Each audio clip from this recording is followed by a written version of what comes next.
మరొకసారి ధన్యవాదాలు తెలియజేస్తూ ఈ కుల దురహంకార హత్యలు, పరువు హత్యలు అనేటువంటిది చాలా సందర్భాల్లో చర్చ జరుగుతుంది. చాలా ఎక్కువ పత్రికలు పరువు హత్యలు అని చెప్పి రాస్తున్నారు.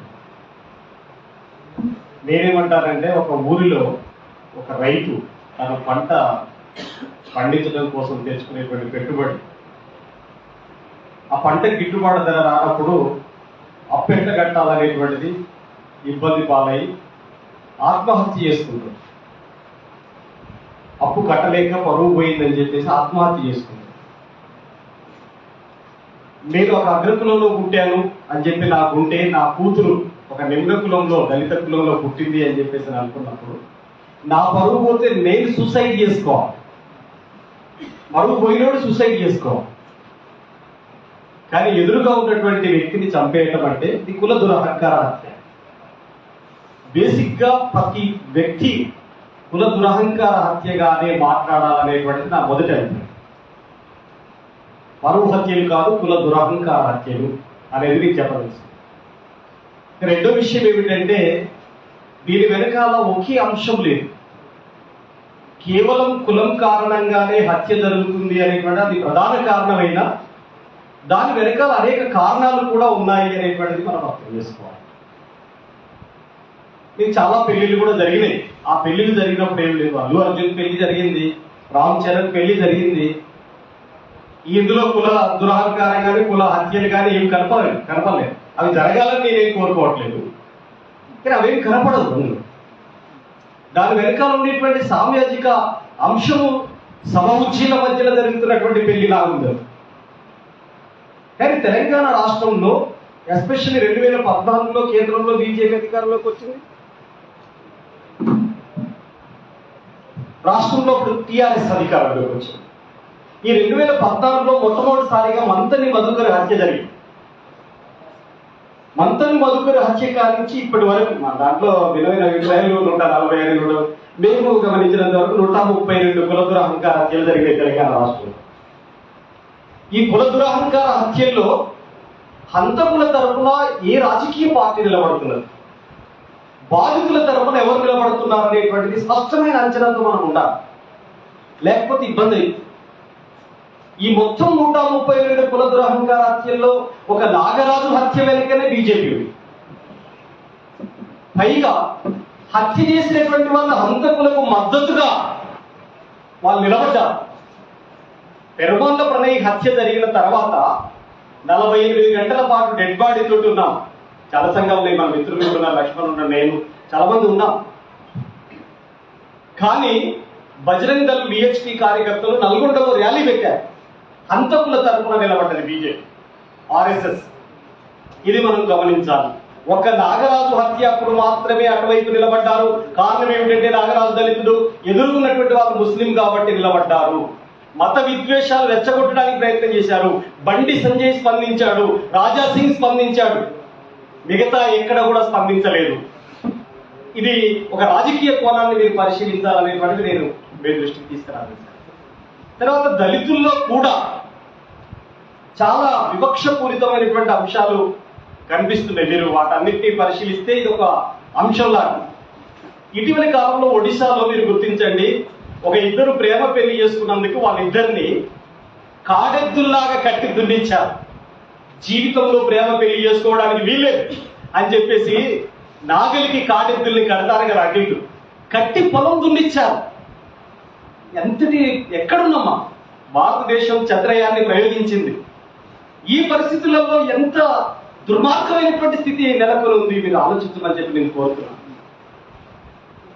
కుల దురహంకార హత్యల యొక్క తీరుతెన్నులు చాలా దారుణంగా ఉంటున్నాయి. ప్రణయ్ని ₹1 కోటి సుపారీచి చంపాడు, కానీ ఆత్మహత్య చేసుకున్నాడు మారుతిరావు. ఆ కోర్టు జడ్జిమెంట్ వచ్చిన రోజు నేను నల్గొండ కోర్టులో ఉన్నాను. మొత్తం మా క్యాడర్తో కలిసి వెళ్ళాము, అందరం అక్కడికి వెళ్ళాము. వాళ్ళ కూతురు, వాళ్ళ బాబాయ్ కూతురు అరుస్తుంది, చాలా సీరియస్ గా అరుస్తుంది. మా మీద మట్టి పోసింది, దుమ్మెత్తి పోసింది. వీళ్ళే దుర్మార్గులు, వీళ్ళు చేయబట్టి మా బాబాయ్, మా నాన్నకి శిక్ష పడ్డది. మట్టి కూడా పోసింది. నేను ఇంతకుముందు కొంచెం నర్వస్ అయ్యాను, కానీ కావాల్సినటువంటి అవసరం లేదనిపించింది. ఎందుకంటే మనం దేనికి డెడికేట్ అయి ఉన్నాం అనేటువంటిది ఇంపార్టెంట్ తప్ప వేరే కాదు. కొంతమంది మిత్రులు మాట్లాడారు 282 కులాంతర వివాహాల్ని కేవీపీఎస్ వేదిక ద్వారా నేను చేశానని చెప్పి గర్వంగా మీ ముందు చెప్తున్నాను. కుల దురహంకార హత్యలు జరిగిన 3 కేసుల్లో నేనున్నాను. ఇప్పటికి 2 కేసులు ఎగిరిపోయినాయి, ఇంకో కేసులు ఇప్పటికి కంటిన్యూ అవుతున్నా. మేధావులుగా ఈరోజు మీటింగ్ పెట్టి చేయడాన్ని నేను అభినందిస్తున్నాను.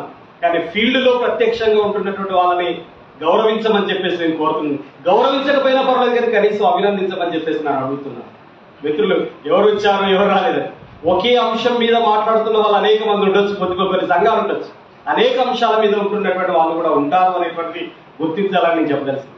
దళితుల్లో వస్తున్నటువంటి పరిణామాలను కూడా మీరు పరిశీలించాలి. మనం ఇక్కడ హాల్ మీటింగ్ లో పరిమితం అవుతున్నాం, కానీ మిగతా వాటి చోట్ల ఎక్కడ పరిమితం ఎక్కడికి పోలేకపోతున్నాం కదా. ఆర్ఎస్ఎస్ సామాజిక సమరసతా వేదిక అనే పేరు మీద దళితుల్లోకి చాలా సీరియస్ గా వెళ్ళింది. విశ్వ హిందూ పరిషత్తును దళిత హిందూ పరిషత్తుగా మార్చేసింది. ఒక జిల్లాలో ఒక ఊరిలో నేను చెప్తాను, నేను ఇటీవలి కాలంలో పెళ్లి చేశాను. ఇక్కడ ఇదే వేదిక మీద, ఇక్కడ దొడ్డి కొమరేహాల్లో రజకుల అమ్మాయి, ఎస్సీల అమ్మాయి పెళ్లి చేసుకున్నందుకు సూర్యాపేటలో సూసైడ్ చేసుకుంది రజకుల తల్లి.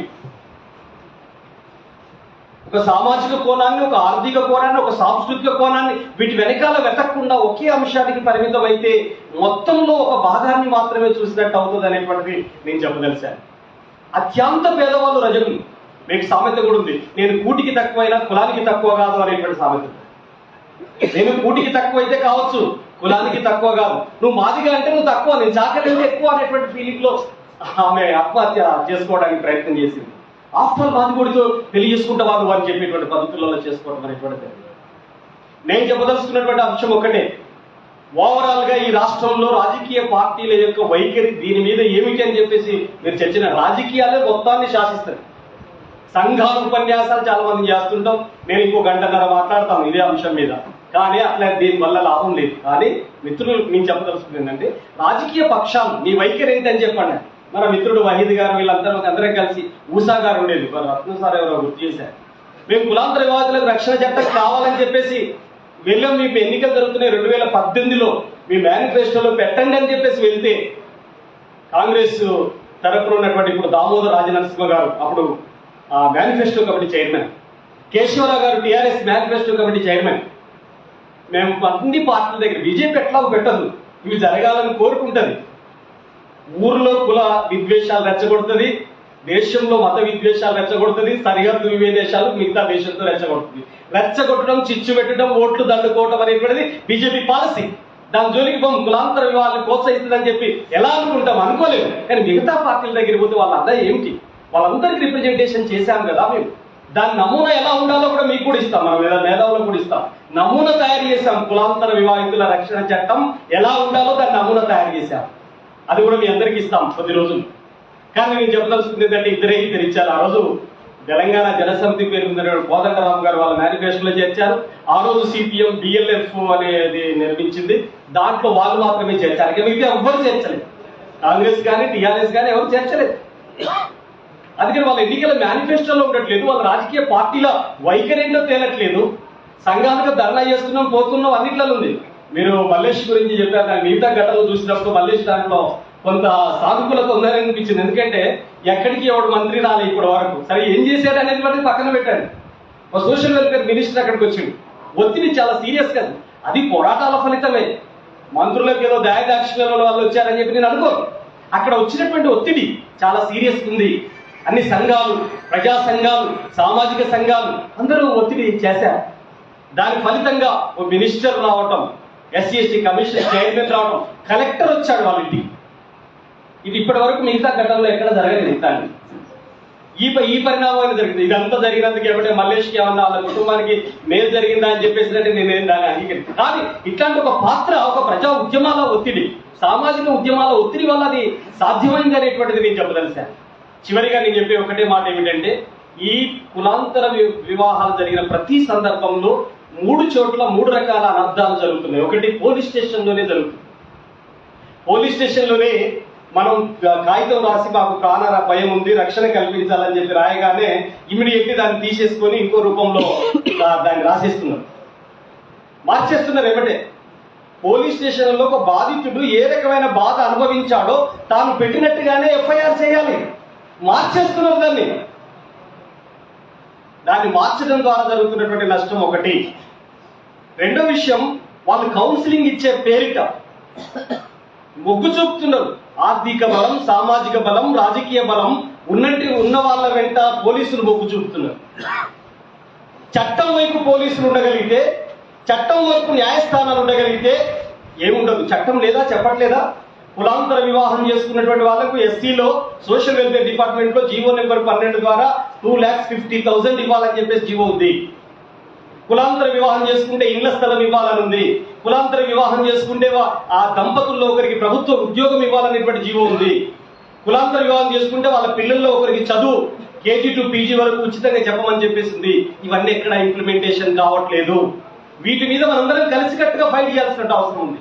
పౌర సమాజం కులాంతర వివాహాలను ప్రోత్సహించే విధంగా మన సామాజిక సాంస్కృతిక చైతన్యం ఉండాల్సిన అవసరం ఉంది. ఈరోజు మీరు ఆర్ఎస్ఎస్ మితవాద శక్తిగా అనేక రూపాల్లో లక్ష్య చెప్పండి. ఆ సాంస్కృతిక అంశాలే మొత్తం దళితుల్ని ప్రభావితం చేస్తున్నాయి, అన్ని కులాలని ప్రభావితం చేస్తున్నాయి. మనం గోత్రా చూస్తే, గోత్రాలో ముస్లింలని 2002లో 2,000 మందిని చంపిన దాంట్లో 7% ఉన్నటువంటి దళితులు ఊచకొత కోసినట్టు నిలబడ్డ వాళ్ళు దళితులు. ఒక దళితుడు నేను హిందువులు అనుకుంటాడు ముస్లింని గూచి చూపెట్టగా. అందుకని అట్లాంటి సాంస్కృతికమైనటువంటి జీవనాన్ని వాళ్ళు నేర్పుతున్నారు. ఆర్ఎస్ఎస్ సామాజిక సమర్పత వేదిక మన సాంస్కృతిక చైతన్యం చాలా బలహీనంగా ఉంటుంది. అందుకని కులాంతర వివాహాలు ప్రోత్సహించాలనేటువంటి చైతన్యాన్ని కూడా సాంస్కృతిక రూపంలో మనం గ్రామాన్ని చెప్పాల్సిన బాధ్యత మన పైన ఉంది. తర్వాత అభ్యుదయ శక్తులు ఉన్నటువంటి మధ్యలో చిన్న వైషమ్యాలు ఉంటే అవి వేదికల మీద మాట్లాడుకొని, శత్రువులు తిట్టాల్సినటువంటి చోట మిత్రులు కూడా పలానా కమ్యూనిస్టుడు ఏం చేస్తలేడు, పలానా విప్లవ పార్టీ ఏం చేస్తలేదు, పలానా అంబేద్కర్ సంఘం ఏం చేస్తలేదు అని ఇక్కడ మాట్లాడుకుంటారు. వీటి వల్ల మీకు తెలియకుండానే మనవాదానికి ఉపయోగపడేటువంటి వాళ్ళు అవుతారు. ఈ రోజుల్లో నీకు సిద్ధాంతం ఎంత గొప్పది, అందరూ ఫెయిల్ అవుతున్న వాళ్ళే కదా, ఎవరు పాస్ అయినప్పుడు లేదు. అందరూ ఫెయిల్యూర్స్ బాపతే. ఓ పలానా ఆయన ఇట్లా ఉండేదని ఇంతకుముందు అన్నా కానీ ఇప్పుడు అనడానికి లేదు. ఎవరు చక్కగా లేనటువంటి పరిస్థితి ఉంది. అందరూ చక్కగా కావాలనేదే నా పాయింట్. అందుకని అట్లాంటి చర్చ కంటే మనందరం కలిసి ఐక్యంగా ఈ మనువాదాన్ని మతవాదాన్ని ఎదుర్కొనేటువంటి క్రమంలో కులాంతర వివాహాలకు ప్రత్యేక రక్షణ చట్టం కోసం ఫైట్ చేయాలి. సార్ చెప్పినట్టు రక్షణ చట్టం వచ్చిన తర్వాతనే అది సర్వరోగ నివారణ కాదు, దాన్ని కాపాడుకోవడం కోసం ఆ చట్టాన్ని రక్షించుకోవడం కూడా పోవాలని చెప్పేసి అన్ని ఘటనలో మీతో కలిసి పోరాడతామని చెప్పేసి మీరు చూపినటువంటి మార్గంలో నడుస్తామని